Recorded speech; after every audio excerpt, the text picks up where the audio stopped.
Isang mapagpalang araw sa inyong lahat at welcome sa ating talakayan sa oras na ito. Muli ako si Binibining Chriselle at magbabahagi na naman ng kaalaman hinggil nga sa ating asignaturang PhilEleven o Komunikasyon sa Akademikong Filipino. Kaya naman hinihiling ko sa iyo na sa sandaling ito, tapusin mo, mag-focus ka sa video lesson na ito upang sa ganon ay mayroon kang matatamong kaalaman hinggil nga sa ating asignatura.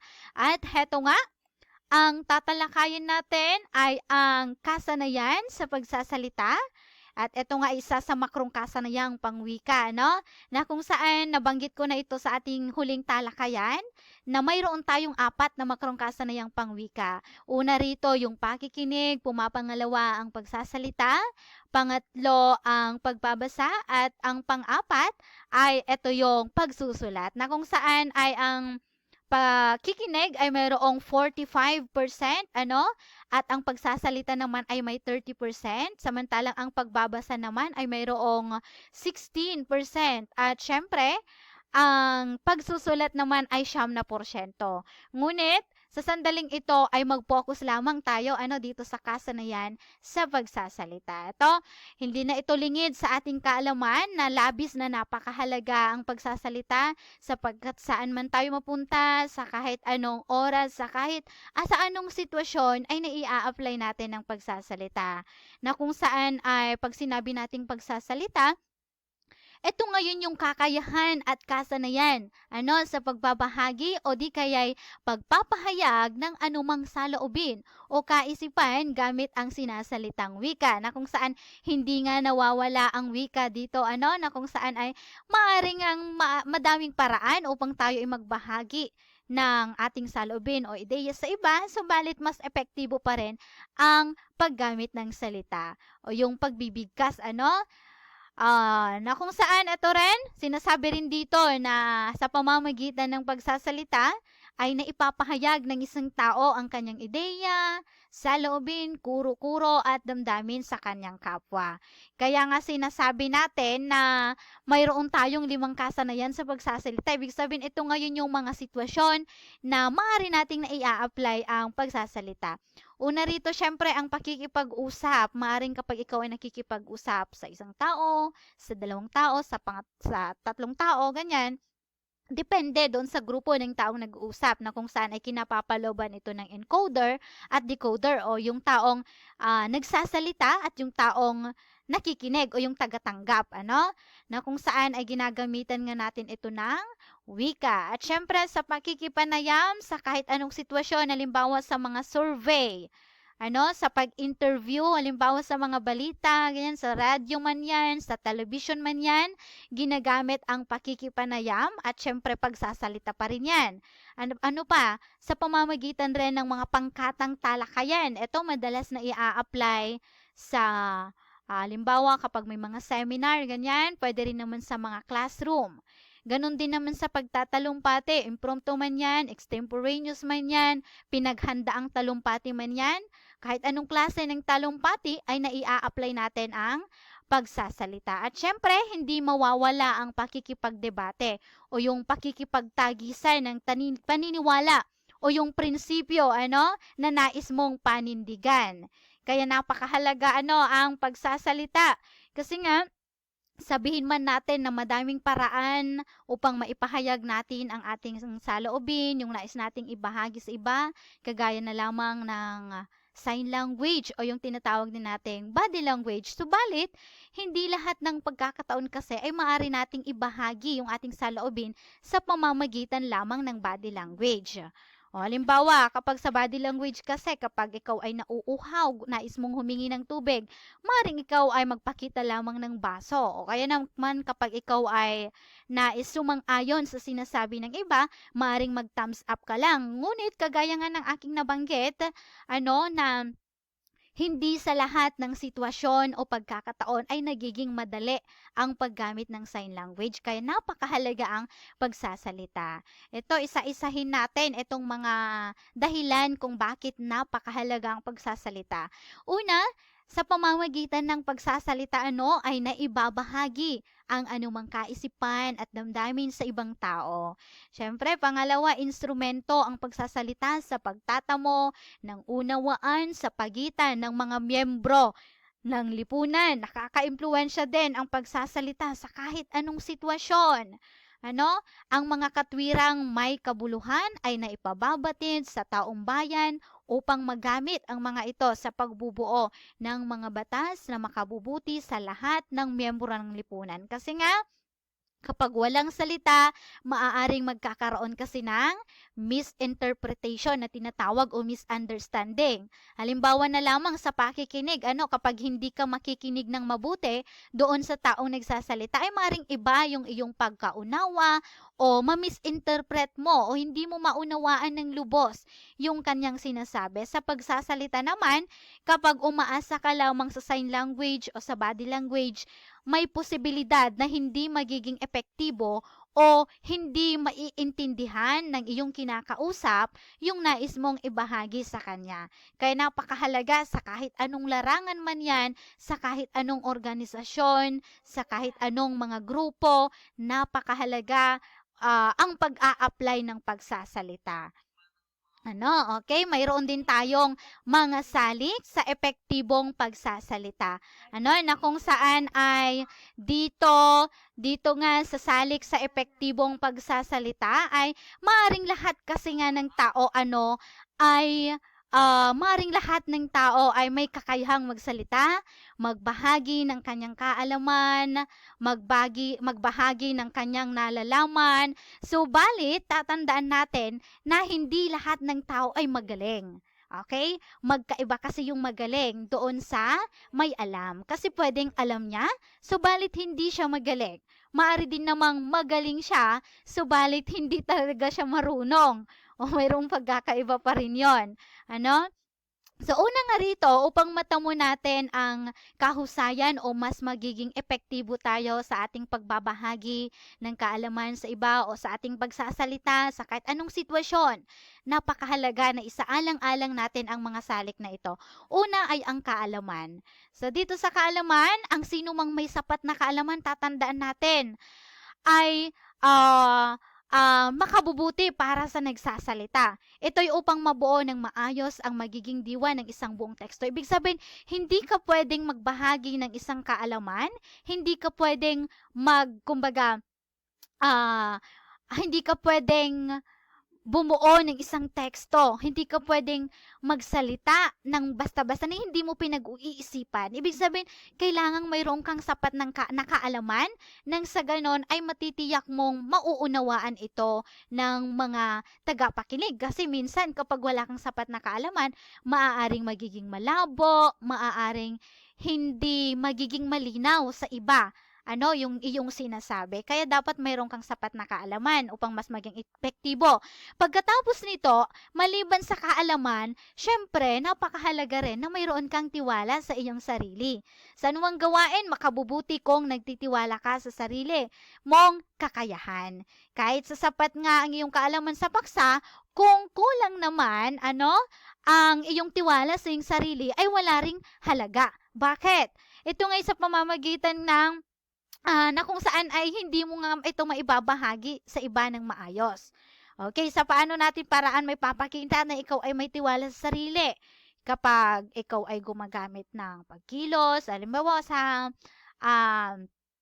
kapag mayroon kang iba't ibang pagkilos habang ikaw ay nagsasalita, ganyan. Halimbawa, pagkumpas ng kamay. Yan, kapag ikaw ay, even yung paraan mo ng iyong pagsasalita, mahahalata kung ikaw ay may tiwala sa iyong sarili, kung ikaw ay kinakabahan, kung ikaw ay kampante, kapag ikaw ba ay talagang handang-handa na. Okay? So, eto, malalaman natin kung ang isang tao ay may tiwala sa kanyang sarili. Una, pagbibigay ng wastong diin. Ayan. Kapag ikaw ay magsasalita o kapag ikaw ay naatasan na maging halimbawa, panauhing pandangal, ganyan. Napakahalaga na ikaw ay magbigay ng wastong diin sa salita. Halimbawa, mayroon kang nais na diinan na salita na nais mong ikintal ito doon sa isipan ng iyong mga audience o yung taga-pakinig ng iyong sinasabi. Dapat diinan mo doon sa mga bahagi na kailangan mong diinan. Pangalawa, wastong pagkumpas na kaugnay ng kaisipang binigkas. Sa pagkumpas, ito yung paggamit ng kamay. Halimbawa, sa pagtiklop ng kamay, sa pagbuka ng kamay, sa halimbawa, naggaganyan ka. So, mayroon kang nais ipahiwatig. Kaya napakahalaga na kapag ikaw ay nagsasalita, maaaring gumamit ka ng wastong pagkumpas nang sa gayon ay maipakita mo rin na ikaw nga na nagsasalita ay may tiwala sa iyong sarili. Maliban doon, sa tamang pananamit din at relax ng mukha. Ayan, sa tamang pananamit, napakahalaga rin na ikaw ay magdamit ng maayos na kung saan ay naaayon doon sa okasyon na iyong dadaluhan o doon sa okasyon na ikaw ay magbabahagi ng kaalaman. Halimbawa sa mga formal na seminaryo, sa paaralan, ganyan. Ibig sabihin, kailangan mo magdamit ng maayos upang kapanipaniwala ka, di ba? Okay, nakagaganyak din na tindig. Ayan, yung relax na mukha. Kasi minsan, mahahalata kapag ikaw ay kinakabahan kapag sa pagkunot ng noo, sa ayan, yun sa mata mo, nahahalata lahat yan. Sa bibig mo, lahat yan nahahalata kapag ikaw ay kinakabahan o kapag ikaw ay, kumbaga wala kang tiwala sa iyong sarili. Ano pa, wastong pagtingin sa nakikinig. Napakahalaga rin ang eye-to-eye contact. Kaya dapat yung isaalang-alang din ito na kapag ikaw ay nakikipag-usap, kailangan mong makipag-eye-to-eye contact sa iyong taong kinakausap, sa mga taong nakikinig sa'yo nang sa ganon ay mas makuha mo yung kanilang interes na makinig sa'yo. Wastong bigkas din ayon sa ipinahihiwatig ng paksa. Okay, syempre, pangatlo, pagkatapos mong makamit, ito, kapag mayroon kang kaalaman, mayroon ka ding tiwala sa iyong sarili, syempre, ang pangatlo ay ang kasanayan. Dapat kumbaga, sanay ka sa pagsasalita. Ang kaalaman at tiwala sa sarili ay may malaking impluwensya, sa pag-develop ng kasanayan sa pagsasalita. Maaari mong gawin ito sa mga sumusunod na paraan. Okay? Halimbawa dito, ito yung una, maghanda ng isang simpleng paksa na maaring bigkasin. Dito, hindi mahalaga na kailangan mong makipagtagisan, kailangan mong makipagpagalingan sa iba. Ang importante dito ay mayroong kailangan mong magkaroon ng sapat na kahandaan doon sa paksa. Halimbawa, dahil gusto mong maging angat sa iba, sige, pinili mo yung paksa na napakahirap na kumbaga out naman ito sa iyong karanasan o kumbaga hindi mo pa na-encounter ito, kumbaga hindi mo pa nararanasang makinig ng ganitong klaseng talumpati o ng ganitong klaseng paksa, tapos yun yung pinili mo kasi gusto mong sumikat, gusto mong ikaw yung hahangaan ng iba. Wrong. Dapat mag-focus ka ngayon dun sa simpleng paksa na maaari mong bigkasin kung ano yung talagang kaya mo, at kailangan mong paghandaan ito ng mabuti. Gumawa ka rin ng balangkas o outline. Okay? Dito naman, minsan kasi, halimbawa pag ikaw ay nag-memorize, minsan nakakasama din kasi ang memorization. Kasi once na nakalimutan mo, wala na. Kung gayon, kung halimbawa nais mong sa pamamagitan ng memorization, maaari pa rin naman, subalit mahalaga rin na gumawa ka ng outline o balangkas upang hindi ka mawala. Gumamit din ng wastong salita, retorika, tayutay, talinghaga, batay sa paksa. Subalit, ito ay nakadepende naman doon sa iyong audience. Kasi hindi naman pwede na gumamit ka ng tayutay kung ang iyong mga tagapakinig ay mga farmers, halimbawa sa technician. Hindi ka naman pwedeng gumamit ng mga talinghaga, yung mga maririkit na salita kapag informal naman yung yung okasyon o yung dadaluhan mo. At syempre, ito pang-apat, bigkasin ang paksa na may angkop na tinig at intonasyon. Okay? Kailangan samahan mo ito. Dapat sa boses mo, sa facial expression mo, may papakita mo yung tamang daloy o yung talagang nais mong ipahiwatig sa madla o sa mga taong nakikinig sa iyong sinasabi. Ngayon narito naman ang mga katangian ng isang mahusay na tagapagsalita o speaker. Ibig sabihin, kailangan nating taglayin ang mga ito o kailangan nating isaalang-alang ang mga ito nang sa gayon ay maging mahusay tayo sa pagsasalita. Maring kapag ikaw ay nakikipag-usap lamang o kaya naman kapag ikaw ay nagdi-deliver ng isang talumpati. So una dito, kailangan nating isaalang-alang ang kahandaan. Ibig sabihin, kung maganda ang iyong panimula, makukuha mo agad ang atensyon ng mga tagapakinig. Nangangahulugan lamang ito na dapat sa simula pa lamang, sa introduction mo pa lang, catchy na. Ibig sabihin, doon pa lang dapat nakuha mo na yung interes ng mga tao upang sa ganon ay tatapusin nila ang iyong sinasabi. Kasi may mga tagapagsalita na sa una pa lang nakakaantok na, sa una pa lang boring na. Kaya minsan, ang ginagawa ng mga tagapakinig, unti-unti silang nag-aalisan. Kaya napakahalaga na kailangan mong maging handa nang sa ganon ay makuha mo agad yung kanilang interes at masasabi nila sa kanilang sarili na kailangan kong tapusin ang tagapagsalitang ito. So dito mayroon tayong dalawang salik na kailangan para sa panimula kapag tayo ay nagsasalita. Una, kailangan mong kilalanin ang iyong tagapakinig. So, halimbawa dito, kapag ikaw ay magkakaroon ng pagpupulong sa isang baryo na kung saan ang kanilang salita ay Ifugao, tapos, sapagkat ikaw ay Iloko, gumamit ka ng salitang Iloko, samantalang hindi naiintindihan ito ng iyong mga audience. Kailangan iangkop mo o iayon mo ang iyong salitang gagamitin sa salita o sa salitang naiintindihan ng mga taong kausap mo o sa iyong mga audience. Pangalawa, isaalang-alang din dito ang okasyon, kung formal ba o di formal. Kapag formal na okasyon, ibig sabihin gumamit ka ng mga formal din na mga salita. Halimbawa, mga tayutay, mga maririkit na salita, ganyan, yung mga takatanggap-tanggap, Samantalang kapag di formal na occasion, ganyan, mga di formal na okasyon, kagaya lamang ng pista, mga ganyan. So, ibig sabihin, kapag mga ganitong okasyon, okay lang na gumamit ka ng konting balbal na salita, mga slang, mga pambansa, ganyan. Ibig sabihin, hindi kailangang masyadong formal yung iyong pakikipag-usap. Kailangan mo ding magbiro, ganyan, magbato ng mga biro, nang sa gayon ay matutuwa yung mga audience mo. Samantalang kapag formal, madalas nagiging formal din ang usapin at walang tawanan, walang batuhan, ng kwento o mga jokes, So dito, eto nga, kahandaan, kailangan mong maging handa at syempre, kailangan mayroon kang sapat na kaalaman sa paksa. Ang sapat na kaalaman sa paksa ng tagapagsalita ay masasalamin sa paraan ng pagbigkas o pagtalakay sa kanyang ginawa. Bakit?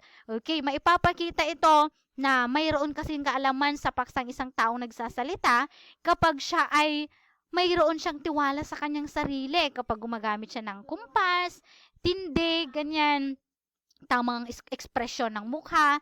Ibig sabihin, may papakita doon na talagang pinaghandaan niya, na talagang mayroon siyang kaalaman sa paksa kasi talagang nakikita mo na doon. Tapos naipapaliwanag din niya ng maayos, nabibigyan niya ng tamang interpretasyon yung kanyang sinasabi, Tapos, nakakapag-ulit ng padron at nakapagbibigay ng problema at solusyon. Nakakapagbigay din siya ng halimbawa. Kaya makikita mo ngayon na talaga namang may sapat na kaalaman yung taong nagsasalita hinggil doon sa paksang kanyang tinatalakay. Okay, kailangan ding may katapatan, May kakayahang magsalita sa harap ng tagapakinig, kagaya nga ng aking sinabi, maaaring magaling siya sa pagsulat, subalit hindi magaling sa pagsasalita. O kaya naman, mayroon din namang talagang magaling sa pagsasalita, subalit kapag nakaharap na sa madla, medyo, medyo kinakabahan, So, ibig sabihin, kailangan ding dapat sanay ka, na makipag-usap sa harap ng tagapakinig. Kaya, maaari mong simulan ito sa mga simpleng okasyon. Halimbawa, sa pakikibahagi sa maliliit na organisasyon. Halimbawa, sa simbahan, ganyan, kapag ikaw ay nagagamit sa simbahan, magandang paraan yon upang unti-unting maboost yung iyong self-confidence. O kaya naman, kapag sa talakayan sa klase, kapag ikaw ay tinatawag ni guro, maring ikaw ay makisangkot sa talakayan. Nang sa gayon ay mawala yung iyong kaba at ma-practice mo pa, ano? Yung iyong pagsasalita na kung saan ay mawawala yung nervyos mo habang ikaw ay nagsasalita. Kasi talagang mayroong mga tao na kahit matagal nang nagsasalita, yung mga taong kumbaga may experience na, subalit kinakabahan pa rin. Okay? Kailangan ding marunong makinig at maghatid ng mensahe. Bakit kailangang makinig? Okay? Dito kasi sa bahaging ito, kailangan mo ding kunin yung puso ng tagapakinig mo. Ano? Kailangan mong ilagay yung iyong sarili sa sitwasyon ng mga tagapakinig. Nang sa ganun ay magkaroon ng koneksyon, yung nais mong sabihin sa mga audience mo o sa mga taong nakikinig sa iyo. Okay? Maghatid ng mensahe, may tiwala sa sarili. Okay? Tapos, ito rin, may matatag na kalooban at may kaisipang positibo. May kasanayan sa wika, retorika at gramatika kasi napakahalagang salik itong wika. Ano, sa kahit anong larangan, kailangan talagang mahusay ka sa pagsasalita. Kailangan mahusay ka sa wika bago ka maging mahusay na tagapagsalita. Kasi nga, wika ang iyong ginagamit kapag ikaw ay nagsasalita. Kapag sabihin man natin na yan ay verbal o di verbal, nangangailangan pa rin ito ng paggamit ng wika. Okay? Mayroon din tayong mga kasangkapan sa pagsasalita. Okay, ito yung tindig, kumpas. Ayan, sa tindig, kailangang maayos ang iyong pagtindig kapag ikaw ay nagsasalita sa harap ng madla. Hindi yung lakad ng lakad. Maaari rin namang ikaw ay lakad ng lakad kapag sa setting ay classroom o kaya naman sa mga seminaryo. Subalit kapag sa pagtatalumpati, halimbawa sa pagtatalumpati sa graduation o sa pagtatapos, hindi kailangang lakad ka ng lakad. Sa kumpas naman, ito yung kumpas ng kamay. Mayroong iba't ibang kahulugan kasi ang pagkumpas ng kamay. Ganon din sa ekspresyon ng mukha. Okay, so dapat iwasan. Ito yung mga dapat iwasan kapag sa ekspresyon ng mukha. Yung pagtango. Okay? So mayroong kasing iba't ibang kahulugan yan. Kaya dito sa kasi, pagtungo, okay, pagtungo ito sa pagtungo kasi yung kumbaga kung ano yung tinitignan-tignan mo, tapos yung mata minsan kasi nasa taas, iwasan natin yon. Okay, pagbabasa ng palagian sa mga tala, ito yung halimbawa meron kang outline o kaya naman meron kang script. Iwasan mong tingin ng tingin doon sa yung binabasa kasi mahahalata yon ng mga tagapakinig. Okay, yung mga nanonood sa iyo, mahahalata nila kapag ikaw ay nagbabasa. Pagsasalita, nakausap ang dingding. Okay, minsan kasi may mga nagsasalita na kung saan tumitingin. Okay, meron din yung parang nagchat-chat habang nagsasalita. Yung parang palakad-lakad siya, paharap, palikod, ganyan. Iwasan natin yon. Okay, so syempre sa tinig o boses, kailangang maging buo at malinaw ang iyong boses nang sa gayon ay mas lalo kang maging epektibong tagapagsalita. Okay? Ayan. Naway naintindihan nyo ang ating talakayan sa ating asignatura at kung mayroong kayong mga katanungan, maaari kayong magpadala o magpaabot ng mensahe doon sa ating Google Classroom o kaya naman ay mag-comment na lamang kayo dito sa video ito. So, bago natin tatapusin, ibabahagi ko lamang ang verse na ito sa Kawikaan 13 verse 3.